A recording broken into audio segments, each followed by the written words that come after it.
All right, let's jump into some pretty complex stuff today. Legal interpretivism. Mhm. It really gets to the heart of what law is, Yeah. and how it connects to morality. Really, the big questions philosophers love. Yeah, for sure. Going way beyond memorizing laws and stuff. It's about like what gives laws their power? Does it come from institutions or something deeper? And to help us figure this all out, we've got the Stanford Encyclopedia of Philosophy's entry on legal interpretivism. So imagine, you're back in your philosophy seminar arguing about the nature of law, right? Is it just what courts and legislatures say, or is morality, like, essential to it? That's the core issue. Legal interpretivism is all about the grounds of law, which basically means what makes legal rights and obligations exist, what makes them true. Okay, grounds of law. Could Mhm. you unpack that a bit for those of us who haven't spent years in philosophy departments? Sure, it's about the source of legal authority. Like, imagine a judge deciding a contract law case. The traditional view, the orthodox view, is that the judge just looks at past cases, the written laws, to decide. Law is like a closed system, and it's valid because of these institutional sources. So the judge is like applying a set of rules to the case, kind of like a mechanic. Exactly. But interpretivism says, hold on, moral considerations aren't just an extra, they're woven into how we understand and use law. So it's not just about what the law says, but also about the moral principles that shape how it's interpreted and used. Right, like going back to the contract law example, an interpretivist would say the judge isn't just applying rules, they're also thinking about fairness, the impact on society. It's like those debates about the spirit of the law versus the letter of the law, right? That's a great way to put it. Interpretivism suggests the meaning of law isn't fixed. It changes with our moral understanding and the social context. So we're not just talking about if laws are morally good or bad. It's about how our ideas about morality shapes the meaning of law itself. Yeah, exactly. It's about how we decide what those institutional actions, like passing a law or a court ruling, mean for our rights and duties. So how does this play out in the different types of legal interpretivism? The source talks about hybrid and pure All interpretivism. right, and that difference is key. Let's start with hybrid interpretivism. Think of it like a two-step process. First, you have institutions like legislatures and courts making the basic legal rules. It's like the raw material of the law. So that's the institutional basis. Where does morality fit in? That's the second step. Morality is like a filter. It helps us interpret those raw legal rules, making sure they match up with our moral principles to prevent unjust results. It's like you have a draft of a law and you're polishing it up, making sure it reflects our sense of justice and fairness. Exactly. A classic example is Riggs v. Palmer. A grandson killed his grandfather to inherit his estate. The law was clear. Wills must be followed. But the court said, no way, he can't inherit. It would be morally wrong to let him profit from his crime. So the court said, hey, the law as written leads to a morally unacceptable outcome, so we need to interpret it through the lens of moral principle. Yeah, hybrid interpretivism recognizes both institutional actions and moral considerations in shaping law. That makes sense. But I have a feeling pure interpretivism is even more philosophically challenging, right? What's the main difference? You're right. Pure interpretivism, also called non-hybrid, takes a more radical position. It says there aren't two separate sources of law. Morality is the driving force from the very beginning. Wow, so it's not even about combining institutions and morality. It's saying morality is the ultimate source of legal authority. Exactly. Pure interpretivism argues that morality dictates how institutional actions become law in the first place. I think I need an analogy here to get this. Okay, picture a sculptor with a block of stone. The stone is the actions of institutions like passing laws, court rulings. Morality is the sculptor's chisel, shaping that raw material into something meaningful. That's the law. Ah, okay. So it's not that institutional actions don't matter, but they only become law when shaped by morality. You got it. It's a bolder claim, right? It really challenges how we think about law and institutions. For sure. Which raises a question. If morality is so central to law, why even have institutions? Why not just let philosophers decide everything based on pure moral reasoning? Yeah, that's where we get into how law actually works in the real world. Even for pure interpretivists, institutions matter, right? Law isn't just a philosophical idea. It has real power. It can force people to do things, shape how they behave. All right, it's not just about good intentions or having a moral code. It's about those principles becoming actual rules with ways to enforce them. Yeah, exactly. And that's where legality comes in. Legality means, in this context, the ways moral principles become part of institutions and their processes. It's about making a clear link between moral ideas and what legal institutions do. So it's not enough to just say, this law is good because it's morally right. You have to be able to connect that to how the legal system actually works. Right. Exactly. Think of it this way. A government official promises some policy change. Maybe they mean well, and the promise is even morally good. But does that automatically create a legal obligation? I feel like there's a but coming. You got it. Just a promise, even from a high-up official, isn't usually the same as law. There needs to be more, some formal process, some institutional action that makes that moral commitment into a legal obligation. So it's like the difference between a politician making a campaign promise and a legislature actually passing a law. Both might be about morality, but only the law has that institutional authority behind it. Perfect analogy. And it shows why institutions are so important, even for those philosophers who stress the moral basis of law. Institutions provide the structure, the procedures that help us go from abstract moral principles to actual legal rules that we can work with.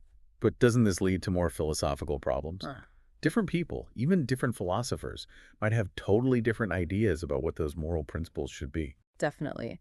And that's where disagreement is central to legal interpretivism. Interpretivists know there will always be debates about the moral foundations of law. So it's not about pretending everyone agrees on one set of moral principles. Nope, not at all. It actually embraces those disagreements. It encourages us to have open and honest debates about the values that our legal system is based on. That makes sense. But how do we keep those disagreements from becoming total chaos? How do we ground them in something more than just personal opinions? That's where principled consistency comes in. It's about looking for patterns in what institutions do and figuring out what moral principles best explain those patterns. We're like detectives, looking for clues in court decisions, laws passed, trying to figure out the underlying moral code. Exactly. And sometimes that detective work leads to surprising findings. We might see that the law, in practice, doesn't match the ideals we thought it had. Or we might find new moral principles we hadn't even considered. This brings us back to the idea that law has power, coercive power. If law is shaped by moral principles, but we also know people disagree about those principles, how do we make sure that power isn't misused? That's a big question for legal philosophers, and it brings us back to legality. Legality is about making sure that using force is justified, that it's not random or based on the whims of whoever's in power. So it's about having checks and balances within the legal system and through society, debating these things, to keep the law from becoming a tool to oppress people. That's it. And this is where interpretivism gets really interesting. It's not just about finding the right moral principles. It's about how those principles become specific legal rules and how those rules are then used and enforced in a way that respects people's rights and tries to achieve justice. I can see why philosophers find this so fascinating. It's about power, morality, the nature of society itself, huge questions. Absolutely. And it's not just theoretical. It affects how we understand and interact with the legal system. Whether it's contract law, criminal justice, constitutional rights, these principles of legal interpretivism are always there in the background. Okay, we've covered a lot. Grounds of law, the difference between hybrid and pure interpretivism, the idea of legality, and the role of disagreement and principled consistency. But how do we actually use these ideas in real cases? It still feels kind of abstract. Great question, and it's something legal philosophers are still working on. Take a news story, for example. Say a company is accused of breaking environmental rules. The traditional approach might just focus on the law as it's written. Did the company technically follow the rules or not? A very black and white analysis, right? Exactly. But an interpretivist approach would go deeper. What was the purpose of these environmental regulations? What moral principles are involved, like protecting the environment or public health? Are there special circumstances that might mean we need to interpret the law differently in this case? So it's about looking beyond just the technical wording of the law and considering the context, the purpose, the moral implications of the decision. Yeah, that's it. And this is where it gets really challenging, because it means we have to engage in moral reasoning, make judgments about values that might conflict. There might be good arguments on both sides, and the right answer isn't always obvious. This makes me wonder about the role of judges. Are they basically being asked to be Moral philosophers as well as legal experts? That's a question that's been debated forever.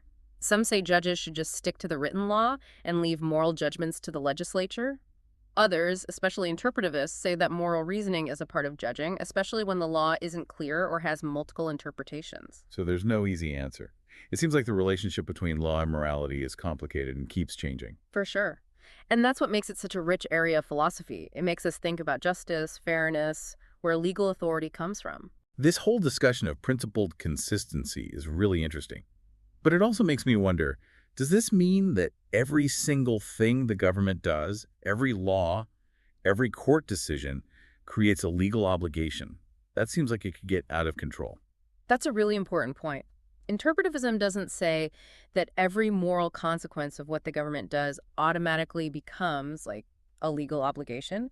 There has to be a specific link between what the institution does and the moral principle to make it what we call law, you know? Okay, so how do we decide where that line is? What's the difference between moral consequences that have legal weight and those that don't? Let's think back to that idea of legality again. Legality is about making sure we're not just using force because someone said so. It's about anchoring the law in moral principles that can justify using state power. So the law is more than just the random desires of people in power. Exactly. So when we're trying to figure out if a moral consequence of some government action is legally binding, we have to ask, does this action fit into the rules and procedures we already have? Does it show a consistent application of moral principles? And can we justify it as a legitimate use of state power? Can you give me an example of how this works in real life? Sure. Imagine a government official publicly says they're against gambling, expresses their own moral opposition to it. They might even tell people to stop gambling. Morally, they've taken a stand. But does that mean gambling is now legally prohibited? I'm guessing no, but why not? You're right, it doesn't, because that statement, even though it expresses a moral view, hasn't gone through the steps to become law. It's not in legislation, it hasn't been tested in court, there's no law enforcement mechanism for it. So there's a difference between what someone personally believes, even if they're in a position of authority, and the actual system of laws that we have to follow. Exactly. That difference is really important for understanding legal interpretivism. It's not about erasing the line between law and morality. It's about how those two areas overlap and influence each other. It's like those debates about judicial activism versus judicial restraint. Can judges bring their own moral views into how they interpret the law, or should they just stick to what's written? That's a great point. And it goes to the heart of legal interpretivism. Interpretivists say judges can't just ignore moral considerations. Even when it seems like they're applying the law objectively, they're still making judgments about what it means, the context, the intent behind it. So even when judges say they're being neutral, their own moral framework is still influencing their decisions. Yeah, exactly. And interpretivism is about being honest about that instead of pretending that legal interpretation is purely objective. This brings us back to principled consistency. If we accept that moral judgments are part of interpreting law, how do we make sure those judgments are fair, consistent, and impartial? That's the big question. And legal philosophers have been trying to answer it for ages. One way is to focus on precedent. By looking at similar cases from the past, we can see patterns of moral reasoning and try to apply those patterns consistently in new cases. So we're looking for the moral logic that connects legal decisions, making sure similar cases are treated similarly. Exactly. And here's where legality comes back in. It's not just about linking moral principles to actions by institutions. It's also about making sure those links are applied consistently, predictably, so people see the law as fair. Well, our listeners' minds are probably full of new ideas after this deep dive into legal interpretivism. It really makes you think about what law is, where it comes from, how it connects to our values. Definitely. And if there's one thing I hope people take away, it's that law isn't some fixed, unchanging thing. It's always evolving, shaped by moral principles and what society values. So to wrap things up, I want to leave everyone with a thought. If morality is so tied to law, as legal interpretism argues, where do we draw the line? As individuals, as a society? Is every moral consequence of what institutions do a legal obligation? What happens when our own moral beliefs clash with the legal principles that govern us? These are questions legal philosophers continue to debate. And by thinking about these questions, by really engaging with this idea of the relationship between law and morality, we can better understand this complicated system that shapes our lives. And on that note, We'll leave you to think about those big questions. Thanks for joining us for this deep dive into legal interpretivism. Until next time, keep learning and keep asking those challenging questions.